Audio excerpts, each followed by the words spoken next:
राधे राधे। आप सभी को गंगा सप्तमी के पावन पर्व की हार्दिक शुभकामनाएं। मेरा प्यार भरा नमस्कार।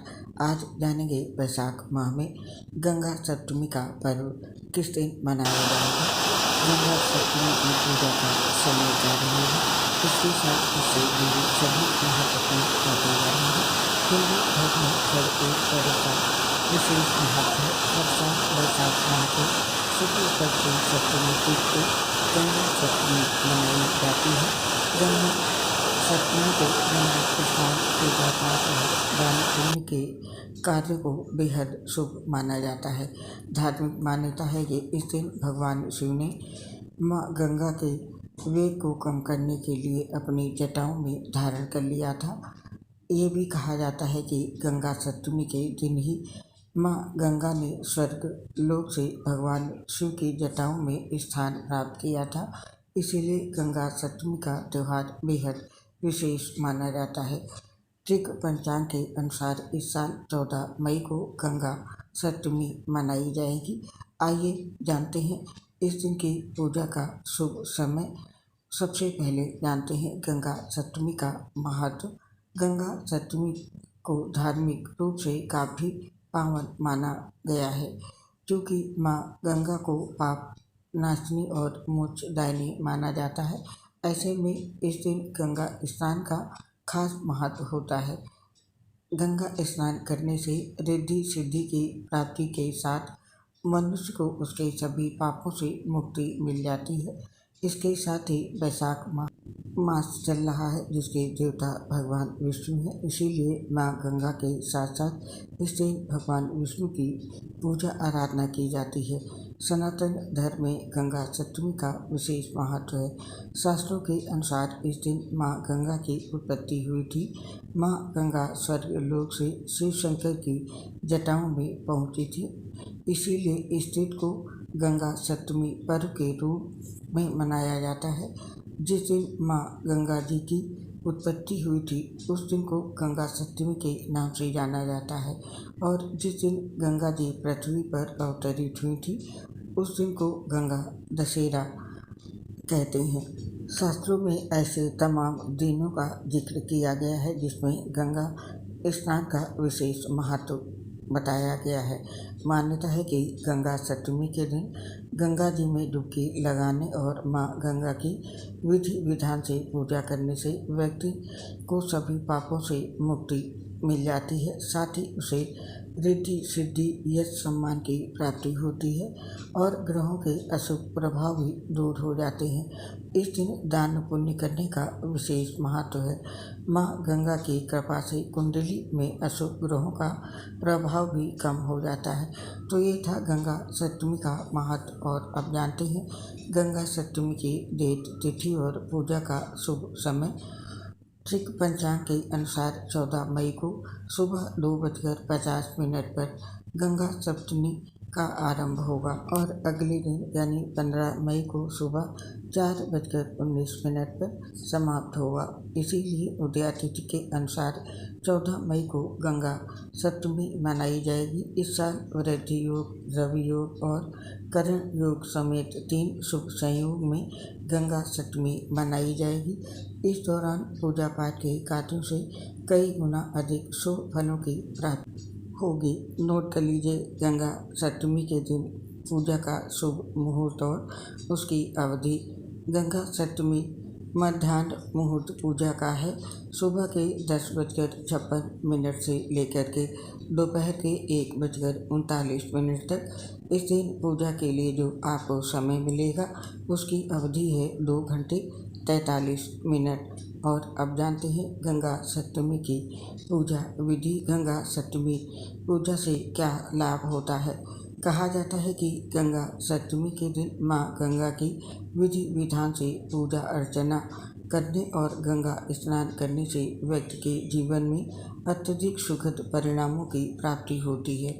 माँ गंगा पर आस्था रखने वाले लोग इस दिन उपवास रख विधि पूर्वक उनकी आराधना करते हैं और अपने जीवन में सुख समृद्धि की प्रार्थना करते हैं। मान्यता है कि गंगा सप्तमी के दिन माँ गंगा की उपासना करने से मनुष्य को उसके पापों से मुक्ति मिलती है, साथ ही मोक्ष की भी प्राप्ति होती है।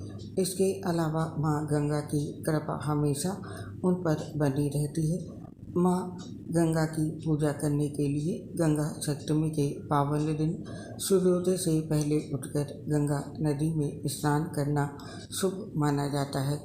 लेकिन अगर गंगा नदी में स्नान करना संभव न हो तो सूर्योदय से पहले उठकर घर के पानी में गंगा जल की कुछ बूंदों को मिलाकर स्नान आदि कर लें। इसके बाद घर के मंदिर में उत्तर दिशा में एक चौकी रखें और उस पर लाल रंग का कपड़ा बिछा लें।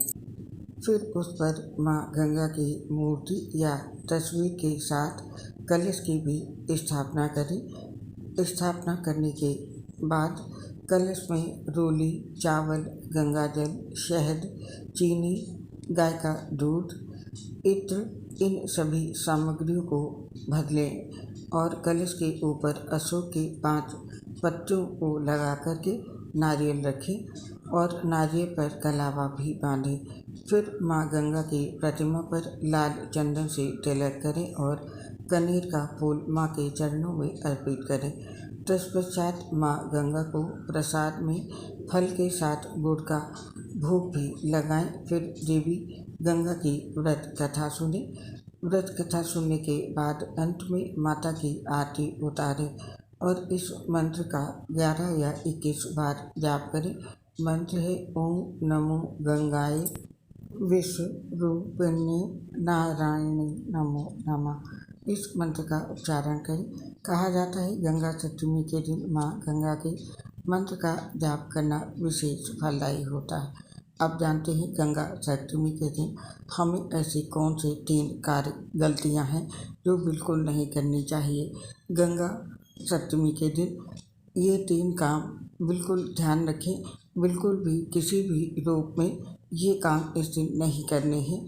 गंगा सप्तमी के दिन गंगा में अस्थियाँ नहीं डालनी चाहिए। गंगा सप्तमी का दिन पूजा पाठ, स्नान आदि का दिन होता है। ऐसे में अगर आप ऐसी वस्तुएं इस दिन गंगा नदी में डालते हैं तो इसका परिणाम अच्छा नहीं होता है। आपको हमेशा तिथि देखकर ही अस्थियों को गंगा नदी में विसर्जित करना चाहिए। लेकिन गंगा सप्तमी के दिन ध्यान रखें ये काम ना करें और इस दिन किसी भी प्रकार की अशुद्ध वस्तुएं गंगा नदी में ना डालें। अक्सर लोग पवित्र नदी गंगा में स्नान करने जाते हैं, लेकिन नदी में कभी पुराने कपड़े, शैम्पू की बोतल, साबुन, पॉलीथीन, प्लास्टिक बाटल छोड़ देते हैं। कई लोग ये बात नहीं जानते हैं कि जो वस्तुएं स्नान के दौरान हमारे हाथ से गंगा नदी में जाती हैं उसे भी अर्पण के रूप में माना गया है। ऐसे में अगर आप ये अशुद्ध वस्तुएं गंगा सप्तमी के दिन गंगा नदी में डालते हैं तो इससे आपको नुकसान पहुंच सकता है और घर में अशांति बढ़ सकती है।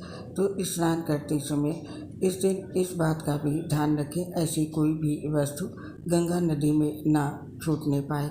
और तीसरा है इस दिन किसी भी तरह की पूजा सामग्री, हवन सामग्री आदि गंगा नदी में प्रवाहित ना करें। गंगा सप्तमी के दिन किसी भी प्रकार की पूजा सामग्री गंगा नदी में ना डालें। ये सही नहीं होता है। ऐसा करने पर व्यक्ति को ग्रह दोष का सामना करना पड़ सकता है। इसीलिए गलती से भी माँ गंगा में पूजा की पुरानी सामग्री अर्पित ना करें। तो ये वो 3 गलतियाँ हैं जो हमें गंगा सप्तमी के दिन को नहीं करनी चाहिए। और अब जानते हैं गंगा सप्तमी का पूजा मंत्र। गंगा सप्तमी के दिन पूजा करते समय माँ गंगा के इस मंत्र का जप करें। ओम नमो गंगाए विश्वरूपिणी नारायणी नमो नमः। गंगा गंगेति यो ब्रूयात् यो जना नाम सतरपि मुच्यते सर्व पापेभ्यो विष्णुलोके स गच्छति। इस मंत्र का जाप गंगा माँ की पूजा करते समय करें और जब इस दिन आप स्नान करें तो ये ध्यान रखें गंगा में स्नान करते समय हमेशा 3, 5, 7 या 12 डुबकियाँ लगाना अच्छा बताया गया है। यदि आप 3 डुबकी लगा रहे हैं तो आप एक डुबकी देवी देवताओं के नाम से एक अपने पुरखों के नाम से और एक अपने परिवार के नाम से लगाएं। ये शुभ और अच्छा माना जाता है। स्नान करते समय, डुबकी लगाते समय इस बात का ध्यान रखें। और अब जानते हैं गंगा सप्तमी पर शिव पूजा और गंगा जल का विशेष प्रयोग कैसे करें। गंगा सप्तमी पर शाम को चांदी या स्टील के लोटे में गंगा जल भरें। इसमें बेलपत्र डालकर घर से शिव मंदिर जाएं। शिवलिंग पर जल डालकर बेलपत्र अर्पित करें। मन ही मन आर्थिक संकट दूर होने की प्रार्थना करें। और गंगा जल के विशेष प्रयोग आप इस तरह कर सकते हैं। हर सोमवार को शिवलिंग पर गंगा जल अर्पित करें। जल अर्पित कर समय या तो महामृत्युंजय मंत्र पढ़ते रहें या ओम नमः शिवाय का जाप करते रहें। मंत्र जाप के बाद शिव जी से आयु, रक्षा और उत्तम सेहत की प्रार्थना करें। तो इस तरह से आप गंगा जल का विशेष उपयोग कर सकते हैं। और गंगा जल के कुछ नियम हैं, उन नियमों को जान लेते हैं। गंगा जल को कभी भी प्लास्टिक के बर्तन में ना रखें। गंगा जल को कभी भी जूते हाथ या फिर जूते चप्पल पहनकर ना छुएं। और गंगा जल को किसी अंधेरे वाली जगह पर बंद करके नहीं रखना चाहिए। गंगा जल को हमेशा अपने घर के ईशान कोण यानी पूजा घर पे ही रखना चाहिए। तो ये थे गंगा जल रखने के नियम। इस दिन आप गंगा जल लाएंगे और घर पे रखेंगे तो इन नियमों का पालन अवश्य करें। और ये गंगा माँ की स्तुति है। गंगा माँ की इस स्तुति का पाठ गंगा सप्तमी पर अवश्य करें। स्तुति यहाँ पर दी हुई है, इस स्तुति को आप पढ़ सकते हैं और गंगा सप्तमी के दिन इसका पाठ करके माँ गंगा की विशेष कृपा और आशीर्वाद पा सकते हैं। तो ये थी जानकारी गंगा सप्तमी 2024 की। आप और आपके पूरे परिवार पर भगवान शिव, भगवान विष्णु, लक्ष्मी जी और गंगा माता का आशीर्वाद सदैव बना रहे। इसी कामना के साथ इस पोस्ट को समाप्त करने की आपसे आज्ञा चाहते हैं। आपसे शीघ्र मिलेंगे नई पोस्ट के साथ। तब तक के लिए आप सभी को गंगा सप्तमी पावन पर्व की हार्दिक शुभकामनाओं के साथ मेरी प्यार भरी राधे राधे। आपसे अपनी एक प्रॉब्लम शेयर करना चाहते हैं। हम लीवर सोसिस से गंभीर बीमारी से ग्रसित हैं, जिसकी वजह से पोस्ट बनाते समय काफ़ी दिक्कत होती है। सांस फूलती है तो आवाज़ ठीक से नहीं आ पाती है। इसके लिए हमें क्षमा कर दें। उम्मीद करती हूँ हमारी स्वास्थ्य समस्या को समझकर आप लोग हमें क्षमा भी करेंगे और अपना साथ और सहयोग भी देंगे।